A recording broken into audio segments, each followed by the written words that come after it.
Hello दोस्तों, स्वागत है आप सभी का मेरे इस यूट्यूब चैनल जीएस टच में। मैं प्रियंका और आज हम कर रहे हैं part 5 of the lecture series of daily 10 questions. ये क्वेश्चंस 41 to 50 जो हैं वो कम्प्लीटली मैचअप पे बेस्ड हैं। मैचअप्स वाले क्वेश्चंस में आप लोगों को ये चीज़ पता होनी चाहिए, अगर आपको इनमें से किसी एक या दो के बारे में भी पता है ना कि ये कंसेप्ट या ये थ्योरी किसने दी थी, तो आप ऑप्शन सही कर पाएंगे। बिलीव मी, सबसे फेमस है एडम स्मिथ, जिसके बारे में हमेशा हर क्वेश्चन में अधिकतर आते हैं उनके, तो उनकी थ्योरीज आपको सबसे ज़्यादा पता होनी चाहिए कि उन्होंने कौन कौन सी थ्योरीज दी थी। तो सबसे पहले हम देखते हैं, ऑप्शन ए दे रखा है किंग डिमांड कर्व हाइपोथेसिस। किसने दिया था किंग डिमांड कर्व? किसमें? ओलिगोपोली में। Sales maximisation model of oligopoly किसने दिया था? सोशल वेलफेयर क्राइटेरिया किसने दिया था? और लॉ ऑफ इनविजिबल हैंड किसने दिया था? तो लॉ ऑफ इनविजिबल हैंड तो हमें पता है, एडम स्मिथ ने दिया था। एडम स्मिथ जो थे, जिन्होंने किसके बारे में बात की थी? लॉ ऑफ इनविजिबल हैंड के बारे में। उसके बाद आते हैं किंग डिमांड कर्व हाइपोथेसिस। ये देने वाले कौन थे? पॉल स्वीजी थे। उसके बाद आते हैं sales maximisation model of oligopoly. Oligopoly maximisation, sales maximisation की बात की थी बर्गसन ने। सोशल वेलफेयर क्राइटेरिया की बात करने वाले थे विलियम बॉमल, जिन्होंने बॉमल्स थ्योरी दी थी। सो ए का है 2। चलो इनविजिबल हैंड से देखते हैं। इनविजिबल हैंड का है 3। कौन से ऑप्शंस में 3 आ रहा है? एक ही ऑप्शन है जो कि है ऑप्शन बी। तो ऑप्शन बी क्या होगा? करेक्ट। आपको कोई और देखने की जरूरत ही नहीं है, जैसे ही आपको एक या दो भी पता चलते हैं आप ऑप्शंस पे चाहिए, उससे टाइम भी सेव होगा और आपके ऑप्शंस करेक्ट भी होंगे। Option B is correct. Next चलते हैं क्वेश्चन नंबर 42 पे। क्वेश्चन नंबर 42 में दे रखा है psychological law of consumption A, B दे रखा है time preference theory of interest, C दे रखा है पब्लिक चॉइस व्यू और डी दे रखा है हमें ओपन ISLM मॉडल। तो सबसे पहले हम देखते हैं साइकोलॉजिकल लॉ ऑफ कंजम्पशन, वो किसने दिया था? लॉ ऑफ कंजम्पशन के बारे में अधिकतर बात की है किसने? JM केन्स ने। Time preference theory of interest किसने दी थी? इरविंग फिशर ने। हमने पार्ट 3 में भी इसके बारे में किया था। पब्लिक चॉइस व्यू के बारे में बोलने वाले थे, पब्लिक की चॉइसेस के बारे में बोलने वाले थे गॉर्डन टुलक। और ओपन ISLM मॉडल के बारे में बोला था मुंजाल और फ्लेमिंग ने। ठीक है, सो ए का है 2। अब देखते हैं सबसे पहले कि ए का 2 कौन से ऑप्शन में है। वो ऑप्शन है सी। देखा, अगर आपको एक भी पता होगा ना तो आपका ऑप्शन सही होगा। टाइम वेस्ट ना करो और जल्दी से क्वेश्चंस करने के बारे में सोचना चाहिए। नेक्स्ट हम चलते हैं क्वेश्चन नंबर 43 में। मिड डे मील स्कीम कब आई थी? मनरेगा एक्ट कब इम्प्लीमेंट हुआ था? कैश रिजर्व रेशियोज कौन करता है? और डिविजिबल टैक्सेस कौन करता है? इनमें से एक भी चीज आपको पता है, ऑप्शन क्या होगा? सही होगा। सब पता है। CRR कौन करता है? CRR, SLR, ये सब कौन डिसाइड करता है? Reserve Bank of India. Mid day meal scheme कब आई थी? सबसे पुरानी स्कीम है 1995 में। उसके बाद मनरेगा कब इम्प्लीमेंट हुआ था? 2006 में। और डिविजिबल टैक्स, टैक्स कैसे डिवाइड होगा वो कौन बात करेगा? फाइनेंस कमीशन बात करेगा। तो ए का है 2 जो कि ऑप्शन बी है। ये पता था ना आपको? देखो, अगर ये भी पता होगा तो भी हमारा ऑप्शन आंसर क्या हो जाएगा? सही हो जाएगा। तो एक आधा भी पता होता है, बहुत इंपॉर्टेंट है वो।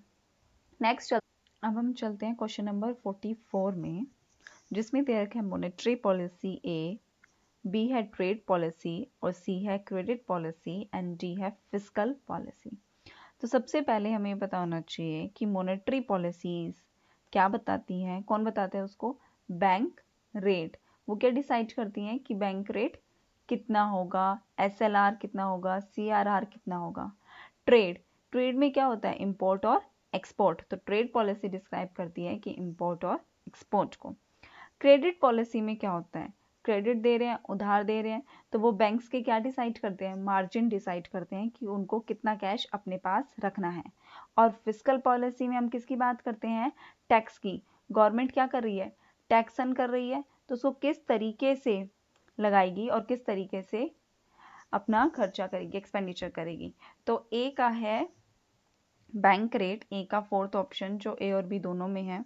ठीक है, उसके बाद ट्रेड पॉलिसी है इंपोर्ट और एक्सपोर्ट, तो बी का है 3rd। तो ऑप्शन ए क्या हो जाएगा हमारा करेक्ट आंसर। अब हम चलते हैं क्वेश्चन नंबर 45 पे, जिसमें दे रखा है ए ऑप्शन में GM बुचान इसमें हमें बताना है कि इन्होंने कौन कौन सी थ्योरीज दी थी। ये हैं इकोनॉमिस्ट के नाम लिस्ट 1 में, और लिस्ट 2 में है इनकी थ्योरीज। बी है फिंडले शिराज, सी है RN भार्गवा और AP लर्नर डी ऑप्शन। तो GM बुच्चान जो थे उन्होंने पब्लिक चॉइस थ्योरी के बारे में बात की थी, और फिंडले शिराज जो थे उन्होंने कैनन्स ऑफ पब्लिक एक्सपेंडिचर के बारे में बात की थी। RN भार्गवा जो थे उन्होंने फाइनेंस, फेडरल फाइनेंस के बारे में बात की थी, और AP लर्नर जो थे उन्होंने फंक्शनल फाइनेंस के बारे में बात की थी। एक भी ऑप्शन पता होगा तो आंसर सही होगा। हमें याद है कि AP लर्नर किसने दिया था, AP लर्नर ने क्या दी थी, फंक्शनल फाइनेंस की थ्योरी दी थी। तो डी का है 2 ऑप्शन। अब हम जाके ऑप्शंस में चेक करते हैं कि डी का 2 क्या है, वो बी में भी है और डी में भी है। तो इसके अलावा कौन सा क्वेश्चन है, 3 ए ऑप्शन का क्या है, GM बुच्चान जिन्होंने किसके बारे में बात की थी, पब्लिक चॉइस थ्योरी के बारे में बात की थी। तो ए का होना चाहिए 3rd और डी का होना चाहिए 2। तो ऑप्शन बी क्या है, करेक्ट है। ऐसा कोई ऑप्शन है ही नहीं कि ए का 3rd हो, वो ए और बी में, और डी का ऑप्शन 2 होना चाहिए, तो ऑप्शन बी क्या होगा, करेक्ट होगा। ऐसा नहीं है कि हम कितनी भी थ्योरीज पढ़ लें, हम कुछ भी पढ़ लें, लेकिन जब तक हमें ये नहीं पता होगा ना कि प्रीवियस ईयर में किस तरीके के क्वेश्चन पूछे जाते हैं, हम आंसर सही नहीं कर पाएंगे। अब जैसे ये क्वेश्चन नंबर 46 है, और ऐसा नहीं है कि ये मैचअप्स रिपीट नहीं होते, ये जो क्वेश्चन नंबर 46 है ना, ये सेम क्वेश्चन जुलाई 2018 में नेट इकोनॉमिक्स के पेपर में आया हुआ है, इसलिए प्रीवियस ईयर बहुत इंपॉर्टेंट होते हैं हमारे लिए। So organic composition of capital दे रखा है ए ऑप्शन क्वेश्चन नंबर 46 में, बी है डॉक्ट्राइन ऑफ नेचुरल लॉ, सी है इनोवेशन, और डी है डॉक्ट्राइन ऑफ अनबैलेंस ग्रोथ। तो सी जो है इनोवेशन, उसमें इनोवेशन की बात की है स्कम्पीटर ने। स्कम्पीटर क्या कहता है इस थ्योरी में कि अगर इंडस्ट्री में कोई भी प्रॉफिट अर्न कर रही है ना लोग, तो वो किसकी वजह से कर रहे हैं, अगर हम इनोवेशंस लेके आ रहे हैं तो ही इंडस्ट्री क्या कर सकती है, अपना प्रॉफिट अर्न कर सकती है। अब ऑर्गेनिक कंपोजिशन ऑफ कैपिटल के बारे में बात की थी किसने, ऑर्गेनिक कंपोजिशन ऑफ कैपिटल के बारे में बात करने वाले कौन थे, कार्ल मार्क्स थे। और डॉक्ट्राइन ऑफ नेचुरल लॉ के बारे में बात की थी एडम स्मिथ ने, और अनबैलेंस ग्रोथ की बात की गई है हिस्टमैन के द्वारा। तो अगर हमें सी ऑप्शन इनोवेशन के बारे में भी पता होगा तो सी का है 2, और ऐसा सिर्फ एक ही ऑप्शन है, वो है ऑप्शन ए।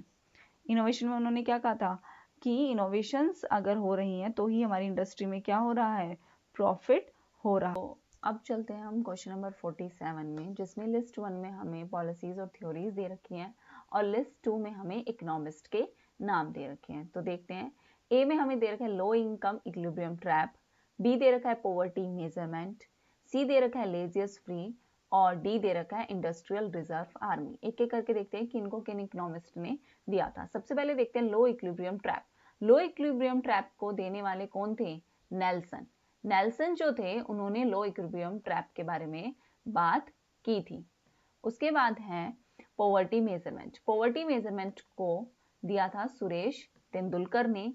लेजियस फ्री जो है वो दिए थे एडम स्मिथ ने। एडम स्मिथ ने बोला था कि हमारी जो इकोनॉमी होनी चाहिए वो लेजियस फेयर होनी चाहिए, मीन्स इकोनॉमी में थोड़ी कैपिटलिस्ट भी होनी चाहिए और वो थोड़ी सोशलिस्ट भी होनी चाहिए। और नेक्स्ट है हमारा इंडस्ट्रियल रिजर्व आर्मी, जिसको देने वाले थे हमारे Karl Marx. So option B is correct. Next हम चलते हैं क्वेश्चन नंबर 48 में। क्वेश्चन नंबर 48 में क्या है, लिस्ट 1 हमें दे रखी है A law of absolute cost advantage, B है doctrine of comparative cost advantage, C है modern theory of international trade, और डी है अपॉर्चुनिटी कॉस्ट प्रिंसिपल। तो सबसे पहले देखते हैं कि law of absolute cost advantage देने वाले कौन थे। Law of absolute cost advantage दिया था एडम स्मिथ ने। उसके बाद है doctrine of comparative cost advantage. Comparative cost advantage किसने दी थी, रिकार्डो ने। ये हमने पार्ट 3 में भी किया है ये क्वेश्चन कि रिकार्डो ने कंपैरेटिव कॉस्ट एडवांटेज के बारे में बात की है। और सी है modern theory of international trade. Modern theory of international trade दिया है हेक्स्टर ओलिन थ्योरी है, जिन्होंने इंटरनेशनल ट्रेड की बात की है, ये भी पार्ट 3 में हो चुका है। अपॉर्चुनिटी कॉस्ट प्रिंसिपल के बारे में बात की है हेबर्लर ने। इसलिए हमारे लिए प्रीवियस ईयर बहुत इंपॉर्टेंट होते हैं, क्योंकि हमें ये क्वेश्चंस रिपीट होते ही हैं। आखिरकार कितनी थ्योरी होंगी इकोनॉमी में, कहीं ना कहीं तो रिपीट होगा ना, तो हमें ये चीजें पता होनी चाहिए और ऑप्शंस को एलिमिनेट करना आना चाहिए। तो ऑप्शन बी क्या है इसमें हमारा करेक्ट ऑप्शन है। नेक्स्ट हम चलते हैं क्वेश्चन नंबर 49 में। क्वेश्चन नंबर 49 में हमें लिस्ट दे रखी है 1, जिसमें ए है मोनेट्रिज्म, बी है एम्प्लॉयमेंट मल्टीप्लायर, सी है multiplier effect of balanced budget और डी है रेशनल एक्सपेक्टेशन हाइपोथेसिस। सो पहले हम देखते हैं कि मोनेट्रिज्म किसने दिया है। मोनेट्रिज्म को देने वाले हैं मिल्टन फ्राइडमैन, ठीक है। उसके बाद है एम्प्लॉयमेंट मल्टीप्लायर। एम्प्लॉयमेंट मल्टीप्लायर के बारे में बात की है आरएफ खान ने, और ये क्वेश्चन भी प्रीवियस ईयर में आया हुआ है 2018 में।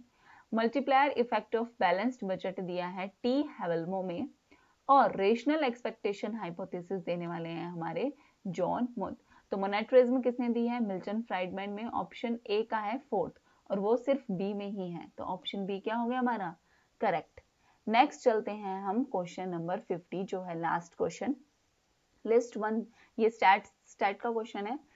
ए ऑप्शन दे रखा है हमें थ्योरी ऑफ प्रोबेबिलिटी, बी हमें बता रखा है मीन, सी है नॉर्मल डिस्ट्रीब्यूशन और डी है सैंपल। अब मीन का मतलब क्या होता है, मीन जो होता है पूरे डिस्ट्रीब्यूशन की एक सिंगल वैल्यू हमें डिफाइन करके दे देता है कि ये इसका आंसर है। और सैंपल क्या होता है, सैंपल किसमें करते हैं हम, एक पूरी पॉपुलेशन है उसमें से एक आधे सैंपल ले लिए। तो ये दो ऑप्शंस आपको पता है, अगर ये दो के भी आंसर पता है तो ऑप्शन सही होगा। देखो मीन का क्या आएगा, a single value to represent distribution, और सैंपल क्या होता है हमारा mini replica of population, population को डिफाइन करने का। अब है हमारी theory of probability. Theory of probability क्या होगी, अनसर्टेन है। प्रोबेबिलिटी का मतलब क्या होता है, या तो हो सकता है या फिर नहीं हो सकता। तो थ्योरी ऑफ प्रोबेबिलिटी क्या है हमारी, अनसर्टेन इवेंट्स को डिफाइन करती है। और नॉर्मल डिस्ट्रीब्यूशन जो होता है वो सिमेट्रिकल होता है विद ऑलमोस्ट टोटल एरिया, पूरा टोटल एरिया लेता है मीन और माइनस प्लस माइनस 30 सिग्मा तक। तो ऑप्शन सी क्या है इसमें करेक्ट है। पार्ट 1, 2 और 3 का लिंक नीचे डिस्क्रिप्शन बॉक्स में अवेलेबल है। अगर आपको पीडीएफ चाहिए तो भी आप मुझे कमेंट बॉक्स में मेंशन कर सकते हैं, मैं आपको पीडीएफ लिंक प्रोवाइड कर दूंगी। If you find it helpful then please like share and subscribe my channel GS touch. Thank you so much. Please be happy, stay safe, stay healthy.